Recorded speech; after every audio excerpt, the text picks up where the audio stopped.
Welcome to the deep dive. Today we're really getting into the story of Marie-Antoinette. Her name means so much glamour, tragedy, revolution. Our mission here is to look past those myths, the sort of easy caricatures, maybe forget the cake story for a minute. Right. And really understand her life. What influence did she actually have? What did she achieve, if anything? And maybe, most importantly, what can we learn from her story today, based on the sources? Yeah, it's a really necessary conversation. The sources let us see beyond the legend, trace her journey from Archduchess Marie-Antoinette all the way to becoming this very complex and, yeah, ultimately tragic figure, the last queen of France. A tragic queen. Her life is almost a case study, isn't it? How image, maybe disinformation, can just completely swamp the real person underneath. Okay, let's start at the beginning then. Her early life, her background, born in Vienna, 1755. 15th child of Empress Maria Theresa. That's quite something. It is, and there's that detail in the sources, the timing. Days after her baptism, the huge Lisbon earthquake hit. And apparently many at court saw that as, well, a bad sign, an omen for her future. A dark omen. And her education, you mentioned, it wasn't exactly preparing her for rule. Not at all. It was all about the superficial stuff, really. Courtly manners, deportment, dance, music, things to maintain appearances. But no politics. Virtually none. We know that even at 10 years old, she really struggled to read and write properly in German, French, and Italian, languages of the empire. So really unprepared. Completely. And that lack of preparation was, well, it turned out to be critical, maybe fatal, when she arrived at Versailles. Right, in 1770, she was only 14. Yeah. And this marriage was purely about politics, wasn't it? Purely a diplomatic alliance, trying to mend fences between Austria and France. Huge pressure on a young girl. So she lands in this incredibly rigid, complex court. Totally ill-equipped.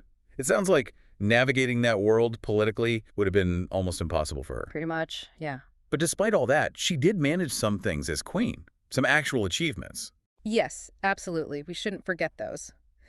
Beyond just fashion, she actively supported the French textile trade. That meant jobs, industry. Oh, okay, so a real economic contribution there. A tangible one, yeah. And she was a serious patron of music. She gave really important support to composers like Gluck. Gluck, right. So there were positive impacts, definitely. And yet, the story that sticks is often the negative one. Her dislike for the court life, the rules. Exactly. She hated the constraints. So she retreated to her private spaces, the Petit Trianon, the Hameau de Lorraine, this sort of idealized rustic village. Which looked like she was just escaping her duties, I suppose. That's how it was spun. This preference for a simpler life, or what looked like simplicity, it got turned against her, led to those damaging nicknames. L'Autrichienne, the Austrian woman, the outsider. Always marking her as foreign, and of course, Madame Deficit. Madame Deficit. Right, the big spender who bankrupted France. But the sources say the court spending wasn't actually that huge a part of the budget. It's fascinating, isn't it? The royal court accounted for maybe 7% of the national budget. 7%. Wow. But the nickname stuck. It didn't matter what the real numbers were. The story was set. The foreign queen was bleeding the country dry. The narrative took hold. And the public, it seems, was ready to believe the worst. Which leads us to that huge scandal. The affair of the necklace in 1785. She was innocent in that, right? Oh, completely innocent. It was an incredibly elaborate con, a swindle involving this obscenely expensive diamond necklace. She was the target, the victim. But the public didn't see it that way. Not at all. For them, it just confirmed everything they already thought or were told to think. That she was frivolous, immoral, corrupt. It was a disaster for her reputation. Like a massive disinformation campaign, really. Exactly. And it permanently damaged her image, just as things were heating up towards the revolution. Okay, so her image was shattered. But what about actual political power? There were all those rumors, weren't there? That she could make and break ministers. Oh, the rumors were rife. But her actual role, the sources suggest it was, well, surprisingly limited. There's a letter from 1784 that really lays it bare. What does it say? It's quite candid, actually. She admits to the king, Louis XVI, that she basically pretends to have more influence, more credit than she really does. She pretended. Why? So she wouldn't lose the tiny bit of influence she did have. It was a bluff, a survival tactic. It shows she was much more of a symbol, maybe a scapegoat, than a real political force. Playing a game just to stay relevant. Wow. And while we're busting myths, that famous line, let them eat cake, or brioche. Yes. The sources are very clear. She never said it. Never. Yeah. That line actually appears much earlier in Rousseau's Confessions, written well before she was even queen, let alone before the famine years of 1789. It just got attached to her later. Another piece of disinformation that's stuck. Okay, so if we look towards the end and the lessons we can draw, her trial, her final moments, she faced charges of high treason.